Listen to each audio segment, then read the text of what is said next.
What's up, guys? It's Harleywood. Welcome back. Today I'm going to take you on the evolution of the Seeker series from Olight. All right, I have all of them, what they call the R50, Seeker Pro 2, Seeker Pro 3, and the new Seeker Pro 4. We'll spend most of our time with that one. I did a video yesterday where I showed off the new PL Turbo. If you want to see that, I'll put a card right up here on the screen. And in that video, I showed the new Olantern Music, and I probably got as many comments and questions about the Olantern Music as anything else. And in that video, I said I was not going to do a full review, and I'm still not going to. I'm going to do maybe a 60-second review. And a lot of people were asking, what is the sound quality? It's actually really good. So check this out. It doesn't translate on video. Hopefully this comes through.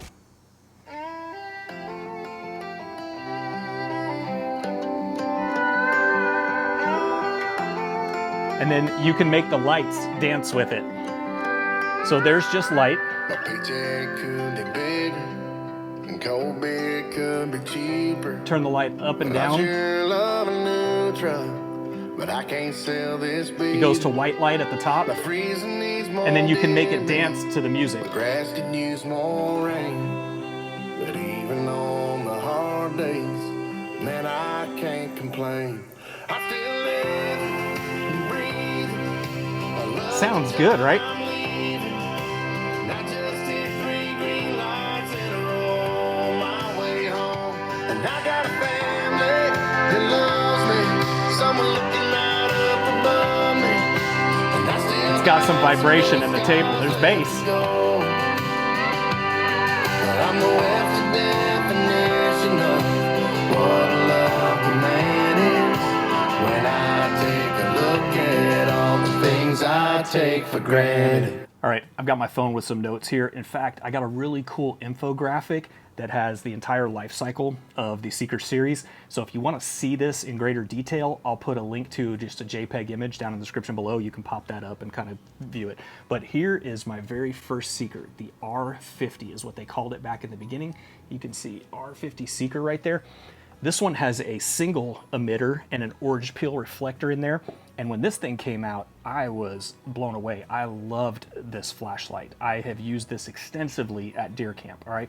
The only thing that I did not like about it, and that was a constant point of contention with me, was that charger on the bottom. So as you can see, for a size comparison, this is the R50. It is a bigger version for some reason than all of the others that they were releasing at that time, all right? And so you effectively had to carry 2 cables, which I did until this guy came out, and then I didn't have to do it anymore. So that single emitter with the orange peel reflector, fantastic. Again, these are Seeker, they're search lights, all right? So it casts this big, huge flood. I'll show you the nighttime comparison of some of these in here in just a second. This one was 3,200 lumens. It only had a max of 2 days runtime at its lowest power. And it had a throw of 250 meters, all right? It did have a battery indicator. It did not have, they call this the dermatoglyphic silicone. We're just gonna call it the grip, all right?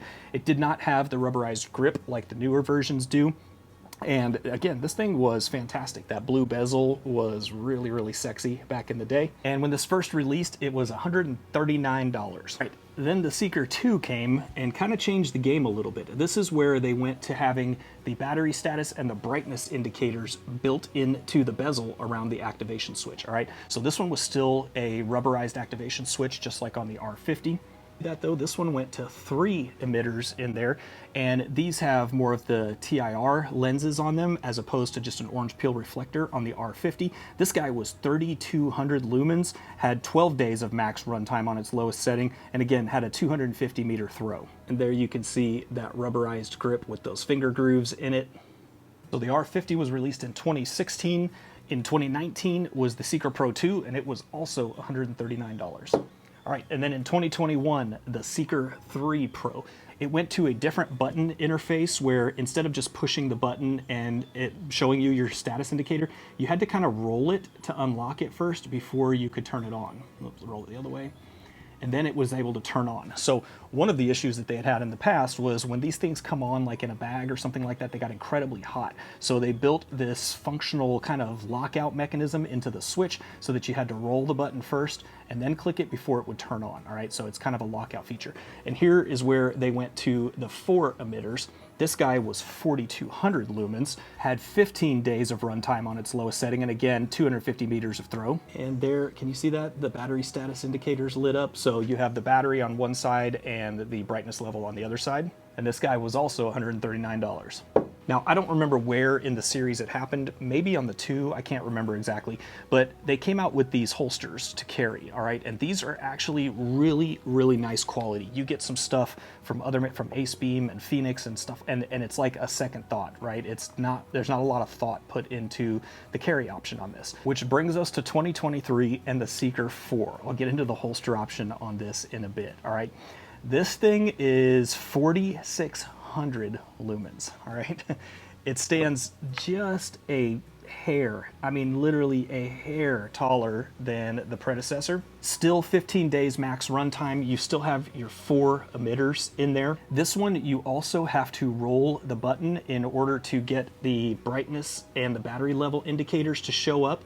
But what they did different on this one is, if you look at those, it's probably really, really hard to see on here. They actually did what they called laser microperforation in that bezel. So they took that metal bezel and they shot thousands, I can't remember how many it is, it's literally thousands of tiny, tiny, tiny, tiny, tiny little holes. And the lighting comes from behind.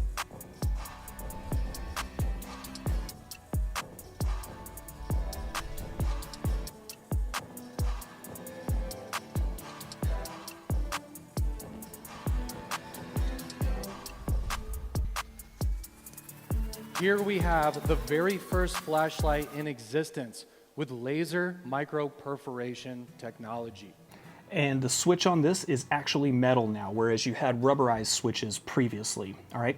This one still does have the proprietary charging port at the bottom, but you'll notice something different, all right?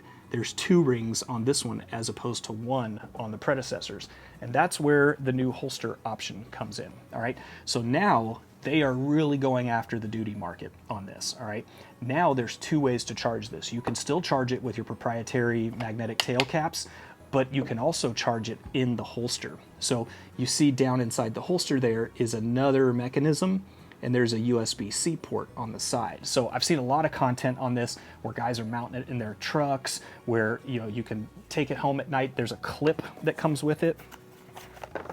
So there's this clip that comes with it. Let's say you're on duty, you come home at night, and this clip is mounted somewhere in your house. You can mount it like that.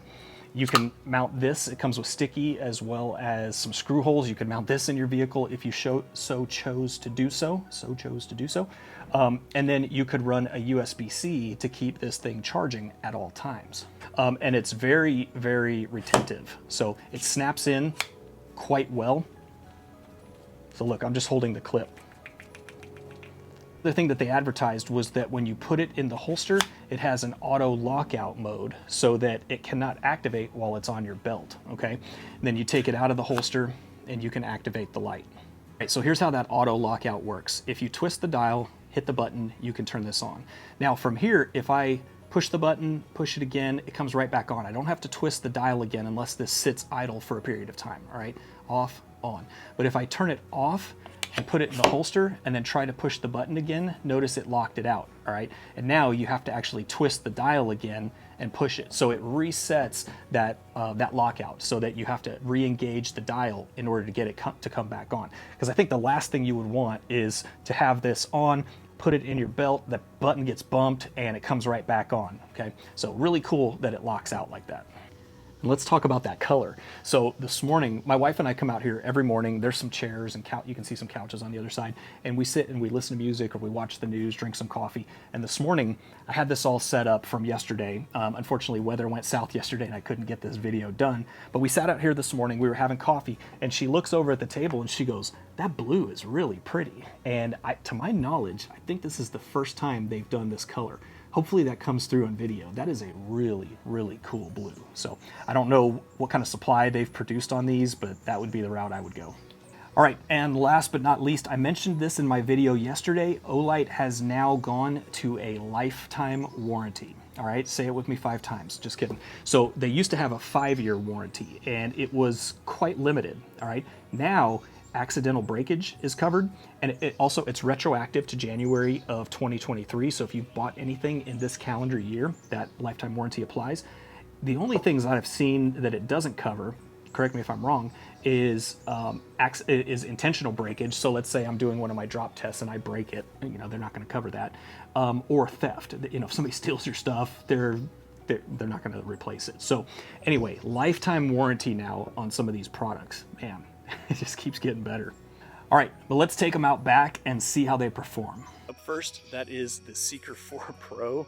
It's ridiculous. All right, for a frame of reference, if you're new to my channel, that barn building that you see back there is 61 yards from where I'm standing, and it's 14 feet tall at the peak. All right, so it kind of gives you an idea of the hot spot, if any, as I'm showing you these flashlights for review. All right, now I can just barely see it back in the dark spot back there, but if I zoom in, it's much more visible on camera. You see that white spot back there in the woods? That is a steel target at 101 yards. And again, this is full brightness, and I can just barely make it out at full power. All right, let's move that off to the side and bring in the predecessor, the Seeker 3 Pro. All right, so that's full brightness. So here's the Seeker 4, Seeker 3. It just absolutely flood everything. First impressions, not a lot of difference. So the temperature looks a little, this is again the 3, and this is the 4. The 4 looks just a little bit cooler temperature wise. What do you guys think? 3, 4, 3, 4. All right, just absolutely tons of spill on these things. All right, so let's move the Seeker 4 off to the side and bring in the predecessor. This is the Seeker 2 Pro. So it only has 3 emitters, where the 4 has 4 emitters. All right, so the 2 has 3 emitters, the 3 and the 4 have 4 emitters. All right, so what do you guys think? That is the 4, and that is the 2. So here you can see the 4 and the 2. 4, 2. Again, a little bit cooler beam temperature on the 4, and I will tell you the 2 is getting much hotter in my hand than the 4 is. So they've done something to mitigate the heat on the newer model. All right, and I said last but not least, but this is actually the last thing. So I have a give back going on right now. I know I do a lot of giveaways on this channel. I now have a give back. If you want to know more about that, again, there's a card right up here on the screen. Click it, go check out that video. Basically, there's some criteria for entry, but if any of you who purchased during the sale will have an opportunity to get a full refund, well, up to a certain amount, to get a refund of what you've actually purchased. So anyway, if you want to learn more about that, check out that card that I had up on the screen. And that's it, guys. I hope you've enjoyed this video. Shout off in the comments below. Let me know what you think. Lots more content to come. As always, I appreciate your time watching, and I'll see you in the next one.